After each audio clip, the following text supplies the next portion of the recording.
Sorry, I had a phone call. This is the second video, okay? Second of two. Hopefully no one else calls in.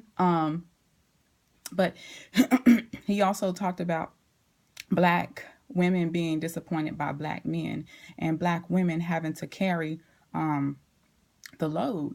I just think, I think that, I think that there's an arrogance.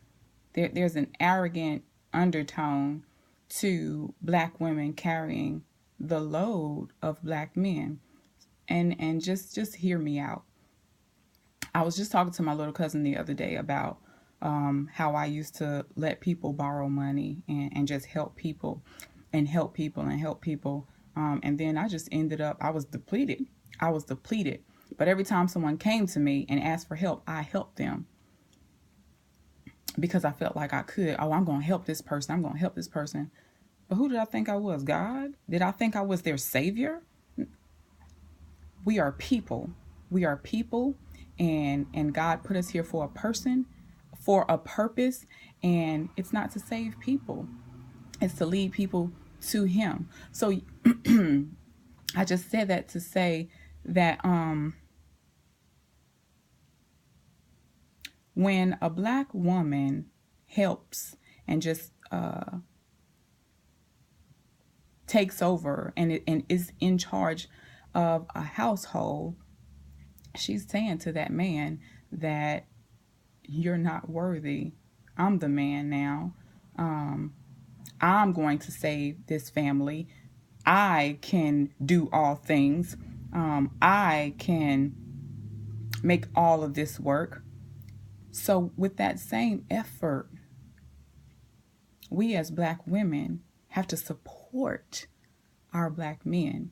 When we say, I'm going to cover it, it depletes a black man of his purpose, because a man is supposed to provide.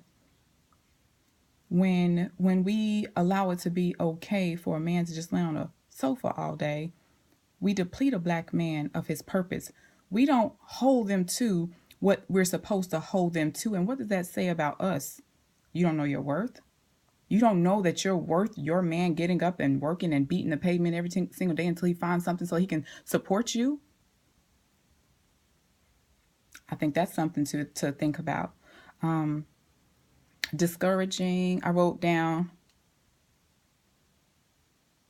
that black women he stated that black women are discouraged by black men, and they have no value in black men.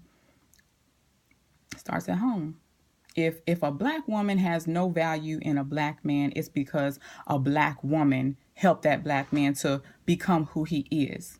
So parents, yes, we have to stand our little black boys in front of the mirror and tell them how amazing they are. Tell them that how they can do all things through Christ, which gives them strength, that they are God reared and exceptional, that they are a child of God, and that no weapon formed against them shall prosper. We have to set the bar high for our black men, black women, okay, our black boys that we're raising, and we have to teach them, and we have to show them by example, not do as I say and not as I do. You have to live your life in the way that you want your children to follow you. So you have to be that independent, strong person that is willing to be submissive to the man that God has for you, but at the same time teaching your son through your actions how to love, how to be respectful of people, how to be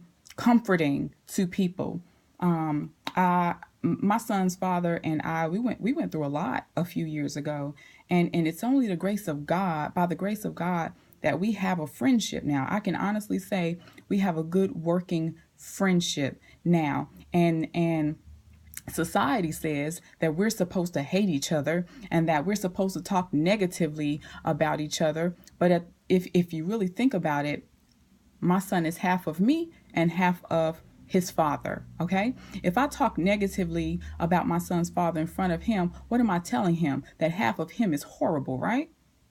Absolutely not. So, in seeing the bigger picture, what I wanted to raise, what God has charged me with is raising a man of noble character. And it starts with my actions, being able to forgive, being able to converse and work problems out, being able to shut my mouth when I hear an argument about to start, being able to just move in the best way that is beneficial to growing my son, mind, body, soul.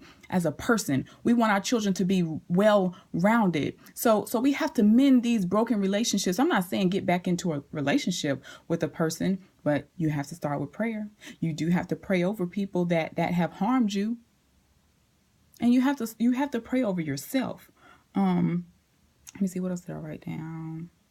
That black men are low on the totem pole. When you know who God called you to be, because you have developed a personal relationship with God, you don't have to worry about being low on anybody's totem pole, because nobody has the final say over your life and where you're going but your Father. And he also mentioned that he had to try extra hard to be confident. He had a low self-esteem. And then there's one more thing that I want to touch on. Having low self-esteem comes from not loving yourself, not knowing your worth, not knowing who you are. When you begin to grow your relationship with God, you learn what love is. You learn who he has called you to be. That's where your worth develops. That's where your worth develops. You look at for women, for myself, I look at every stretch mark on my body, and I'm just amazing. God created me in his image. He made me to be amazing, and he did the same for you. One more thing that he talked about that I wrote down.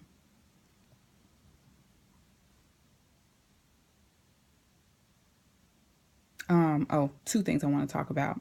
Women observe the actions of other women. That's shallow to me. I am not going to observe your actions and just because of your actions be attracted to what you're attracted to. You have to have your own purpose, ladies and men. You have to know what you like for yourself. Take time to date yourself and get to know what you like without net noise in your life. Turn off the TV. Turn your